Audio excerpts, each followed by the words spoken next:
रामायण का है। दोनों से वर और वधू दोनों तरफ से मुहूर्त निकाले गए। अब बोलो, इतने व्यापक है। निम्ना तो जैनियों के साथ थोड़ा सा व्यापकता रखते हैं, लेकिन राम की कथा तो सारे विश्व में फैली हुई है। वहां पर भी यही हुआ।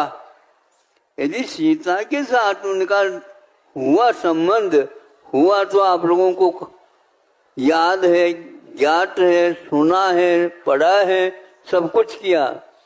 आंखों में पानी आए बिना नहीं रहेगा। केवल महिलाओं को ही नहीं, महाराजों को, कवियों को भी जब देखा लिखा उस समय उनको भी आंखें नम हो गई होगी। नम क्या महाराज, 64 धार हो गई होंगी। हाँ, ऐसे दंडक वन में कैसे रह गई? किसी ने मुहूर्त सोचा ही नहीं होगा। बताओ महाराज, आप मुहूर्त अच्छे निकाल दो, हमारा भी कार्य अटके नहीं। ऐसे भैया वहां जाओ वो लोग जानने वाले हैं और वहां पर ठीक नहीं निकल पा रहा है, इसलिए मुहूर्त के नहीं देखना चाहिए। इसके मैं पक्ष नहीं कर रहा हूं, लेकिन जो होता है वह कर्म की रेखा के समान ही होता है। किसी प्रकार हमें समझना चाहिए, कोई भी कार्य बिगड़ भी गया तो हमारे कर्म का उदय है। ठीक है ना? आपको बात समझ में आ रही है? और हमारा कर्म का उदय है और हमें तो भोगना ही पड़ेगा, किसी से रुक नहीं सकता।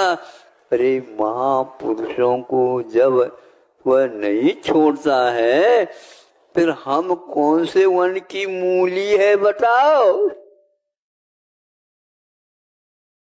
हाँ, आप लोगों को यह विषय समझ में आ गया, क्योंकि मुझे बहुत बार बार ये खटकता है। तो हमने कहा भैया अपने काटा स्वयं ही निकाल लो। अब आप लोग जाकर के कहेंगे, देखो सुनो, यह व्याह का जो विषय है यह अपने अपने कर्मों के अनुसार ही होता है।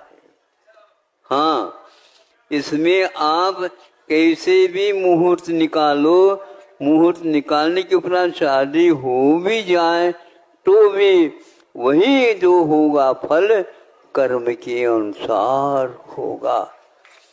और इसके ऊपर विश्वास जो रखता है वही विवाह के लिए हाउ कह देता है। यदि यह जिम्मेदारी लेने की क्षमता नहीं है, किसी को बाध्य नहीं करो। क्या समझे? आपके कहने से तो हम तो फंस गए। कभी कभी आपस में थोड़ा सा संघर्ष हो जाता है तो आ करके कहते, पति पत्नी दोनों आ गए, नमस्ते महाराज आशीर्वाद दे दो। क्यों, क्या बात हो गई? क्या क्या बात हो, आप तो समझते हैं ही नहीं। आपको तो ज्ञात है ही ना, आपको ज्ञात कराने से क्या मतलब न, फिर भी कुछ हमें कह दो ताकि थोड़ा सा हल्का हो जाए। ऐसे कहते महाराज 40 वर्ष हो गए, आगे कहूं 40 वर्ष हो गए झेलते हुए।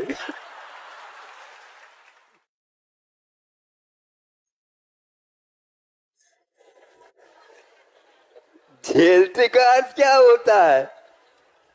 महाराज आपको हम क्या कहें, अब किसी को कहियो नहीं। किसी को कहियो नहीं, ये तो होना वही होता है।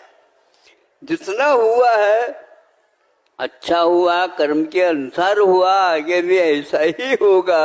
इसलिए किसी के साथ वैर, किसी के पास ऋण आदि आदि मत रखो, और अपना जो प्रवास है उसको पूर्ण करो। कभी भी दुख में और सुख में धनवानी कहती है, बेटा तुम रो नहीं और हंसो नहीं। ये एक पिक्चर है, ये एक सिनेमा है, ये एक नाटक है, उसके अनुसार मंच पर करना होता है। भले ही कोई आंसू नहीं पहुंचने वाला है तो स्वयं ही नहीं समझे, स्वयं ही करो, और दूसरे को करते समय दूसरे के सामने हाथ रखो, वो देख न सके, क्योंकि सबका यही पुराण है। इस प्रकार अपने कर्मों को भोगने के लिए यहाँ पर आए हैं, तो अपना धर्म का भी अनुपालन करो। और याद रखो, बड़े बड़े महापुरुष कदम उठाए तो वह कभी पीछे नहीं लेते हैं, उन्हीं के वंशज हो आप। इसलिए ये परंपरा, वंश परंपरा से जो काम हो रहा है, ये बहुत सौभाग्य से हो रहा है।